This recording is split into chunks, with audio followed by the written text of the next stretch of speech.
iba a tener el día más entretenido de todos. Se puso sus zapatillas favoritas, las que tenía dibujos de rayos y estrellas, y salió con su inseparable mochila que llevaba siempre llena de pequeños tesoros, una lupa, una pelota, un cuaderno para apuntar cualquier cosa que le llamara la atención. Al cruzar la plaza del pueblo, saludó a doña Marta, la panadera, que estaba sacando del horno un montón de bollos recién hechos. «Buenos días, Nico», le dijo con una sonrisa. «¿Qué plan tienes para hoy?» «Voy a encontrar el mejor rincón secreto del pueblo», respondió con entusiasmo. «¿Quieres venir?» Doña Marta se rió y le dijo que no podía porque tenía que tender la tienda, pero le prometió guardar un pollo para cuando volviera. Nico siguió caminando y justo al doblar la esquina vio a un grupo de niños jugando a la cuerda. Se acercó y les pidió que lo dejaran probar. Al principio tropezó un par de veces, pero pronto encontró el ritmo y empezó a reírse tanto que terminó haciendo una pequeña fiesta de saltos y risas con todos. Después vio un cartel que anunciaba la feria del pueblo para ese fin de semana, con juegos y músicas y puestos de comida. Nico decidió que tenía que averiguar dónde estaría la mejor atracción. Una aventura es la mejor excusa para conocer todo, pensó mientras anotaba todo en su cuaderno. Así comenzó su día, lleno de pequeñas aventuras, encuentros divertidos y sorpresas inesperadas. Las pequeñas aventuras de Nico, su segunda parte. Después de la fiesta de la cuerda, Nico decidió que era hora de explorar un poco más. Caminó hacia el parque, un lugar que conocía bien, pero que ese día le parecía diferente, como si escondiera algo nuevo. Al llegar vio a doña Elisa, la señora que cuidaba las flores del parque. Estaba plantando unas margaritas con mucho cuidado y le saludó con una sonrisa. «¿Quieres ayudarme?», le preguntó. «Las flores necesitan cariño para crecer bonitas». Nico no dudó ni un segundo y se remangó la camisa. Juntos cavaron pequeños hoyos, pusieron tierra fresca y plantaron las flores con mimo. Mientras trabajaban, doña Elisa le contó historias del pueblo, de cuando era niña y jugaba en ese mismo parque. Con las manos llenas de tierra, pero el corazón contento, Nico siguió su recorrido cerca del lago y encontró a Tomás, el abuelo, que siempre llevaba un sombrero grande y contaba chistes que hacían reír a todo el mundo. «¿Quieres que te enseñe a hacer volar el barco de papel?», le preguntó Tomás, guiñándole un ojo. Nico aceptó encantado. Juntos doblaron el papel con cuidado y lanzaron los barquitos al agua. Viendo cómo navegaban lentamente, movidos por la brisa suave, el sol empezaba a bajar, pintando el cielo de tonos anaranjados, y Nico pensó que, aunque no había encontrado un rincón secreto, había vivido un día lleno de momentos únicos y divertidos. Guardó su cuaderno con cuidado, listo para escribir sobre el próximo capítulo de sus pequeñas, grandes aventuras. Tercera parte. Al día siguiente, Nico decidió que era momento de conocer mejor a los animales del pueblo, así que, con su mochila al hombro, se dirigió hacia la granja de don Pedro. Un hombre bonachón que siempre tenía una sonrisa y un perro llamado Max que se parecía a un peluche gigante. Cuando llegó don Pedro, estaba alimentando a las gallinas y Nico lo saludó con entusiasmo. «¿Quieres ayudarme a cuidar a los animales?», le preguntó don Pedro. Nico aceptó, encantado. Primero ayudó a recoger huevos frescos de los nidos, cuidando de no molestar a las gallinas que cacareaban tranquilas. Luego ayudó a alimentar a los corderitos que palaban suavemente y se acercaban con curiosidad. Max, el perro, se acercó para recibir mimos y Nico no dudó en rascarle detrás de las orejas, disfrutando de la suavidad de su pelaje. Después de un rato, don Pedro le contó historias sobre cómo cada animal tenía su propio carácter y que cuidar de ellos era como cuidar de una pequeña familia. Con una sonrisa en el rostro, Nico agradeció la invitación y se despidió, sintiendo que aquel día había aprendido algo nuevo y especial. Mientras caminaba de vuelta por los senderos del pueblo, ya estaba pensando en qué nuevas aventuras le esperaban. Cuarta parte. Al día siguiente, Nico decidió parecido tranquilo, pero que ahora le parecía lleno de posibilidades. Entró con cuidado, saludando a la bibliotecaria, la señora Clara, que estaba ordenando unos libros en una mesa. «Hola, Nico», dijo ella con una sonrisa amable. «¿Buscas alguna historia especial hoy? Quiero descubrir un libro que me lleve a una aventura.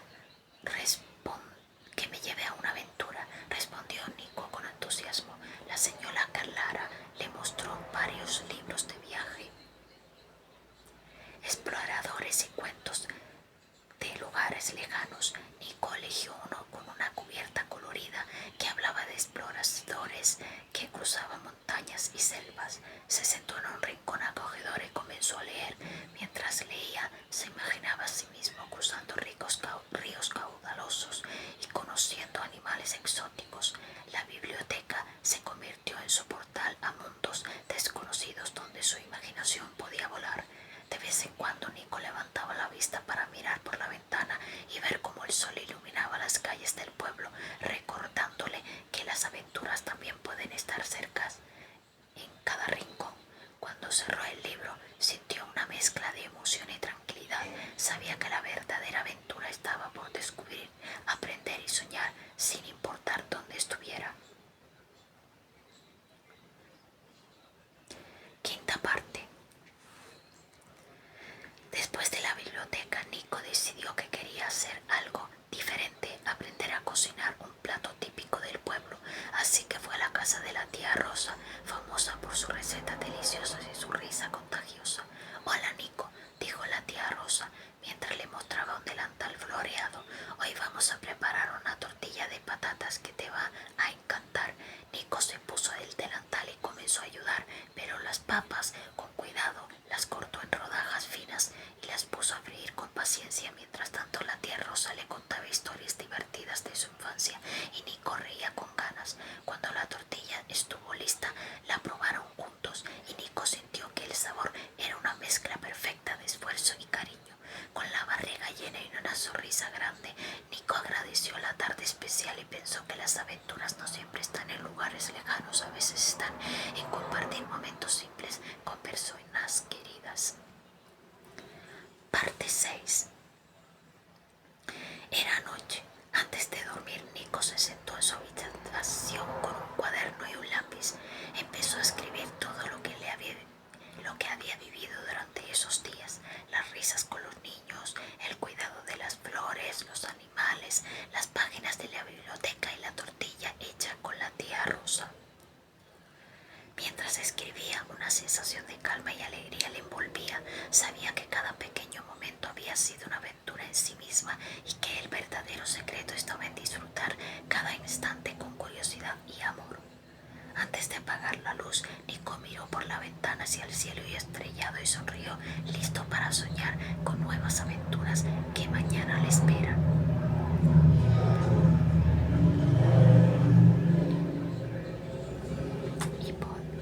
Esto es todo este cuento. Ahora, aquí viene otro, el susurro del faro. En un pequeño pueblo costero donde el viento siempre parecía contar secretos, había un faro antiguo casi olvidado por los habitantes. Decían que cuando la noche estaba en calma y el mar apenas susurraba, se podía oír un leve susurro que venía desde lo alto del faro, como si alguien quisiera contar una historia perdida. Clara, una joven curiosa que siempre había sentido una conexión especial con el mar, decidió una noche acercarse al faro. Quería descubrir qué escondía ese susurro misterioso que todos evitaban. Al llegar al faro parecía tranquilo, pero la puerta de madera crujió al abrirse como saludándola. Clara subió lentamente por las escaleras de caracol. Cada paso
sus palabras se sentía una mezcla de nostalgia y esperanza, como si aún guardara la esperanza de que alguien entendiera su mensaje.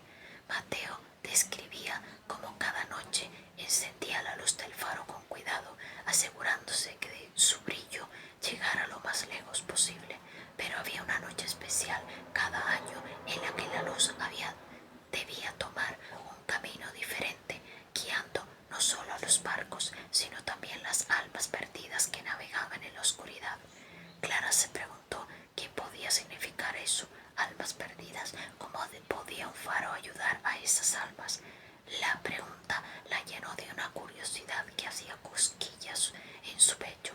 Decidió bajar hasta la base del faro para buscar algunas pistas más. Allí encontré un pequeño cajón escondido en la pared, cubierto por una vieja alfombra. Dentro había una caja de madera con un candado oxidado. Por suerte encontró una llave colgada en un clavo cercano que parecía hecha para abrir ese mismo candado.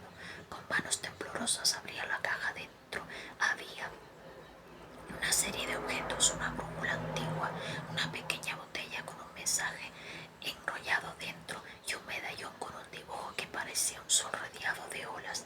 Clara tomó la botella y desenrolló el papel. El mensaje decía: quien encuentre esto debe de llevar el medallón al corazón del mar, donde la luz se une con las estrellas. Solo así las almas podrán descansar y el susurro callará para siempre. El corazón del mar. Clara miró hacia el horizonte y pensó en qué lugar podría ser ese.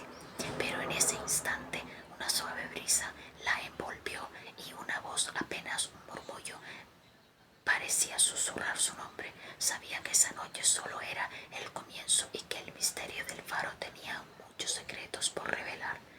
Clara se quedó un momento en silencio, sosteniendo el medallón en la palma de su mano.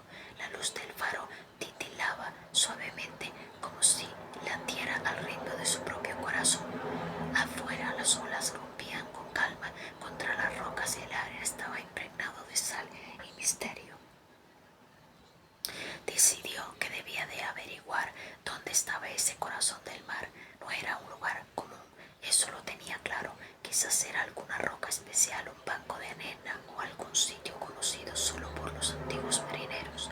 Al día siguiente se acercó al puerto y habló con don Julián, el viejo pescador que siempre contaba historias del mar y sus secretos. Don Julián escuchó atentamente mientras Clara le mostraba el medallón y le relataba lo que había encontrado. Ese medallón, dijo don Julián con voz pausada, es una pintadera antigua, el símbolo que representa el sol y las olas, un recuerdo de los tiempos en que nuestros antepasados creían que el mar guardaba almas que necesitaban ser guiadas. ¿Y el corazón del mar?, preguntó Clara, deseando que don Julián le diera alguna pista. Él sonrió con esa sabiduría que solo el tiempo puede dar y respondió: no está marcado en ningún mapa, es un lugar que solo se encuentra cuando está en calma, cuando el viento y las olas se vuelven un susurro y el sol y la luna parecen brillar juntos en el horizonte. Clara sintió que la verdad estaba más clara, pero también que debía de prepararse para un viaje distinto, uno que no solo sería físico sino también del alma. Esta noche volvió al faro con el cuaderno, el medallón y la brújula antigua. Se sentó en la base mirando cómo la luz giraba lentamente, iluminando la oscuridad con una paciencia y esperanza. Mientras la brisa marina acariciaba su rostro, Clara cerró los ojos y dejó que el silencio le hablara.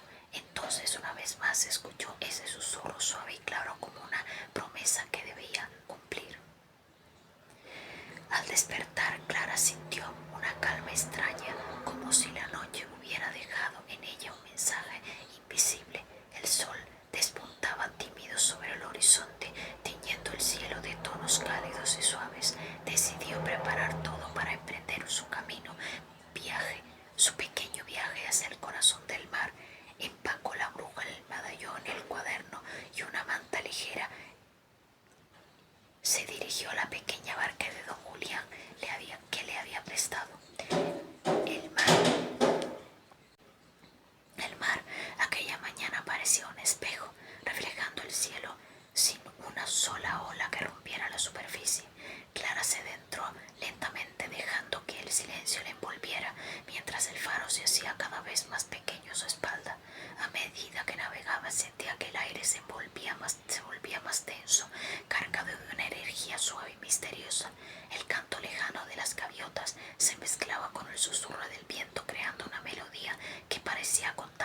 la guiaba.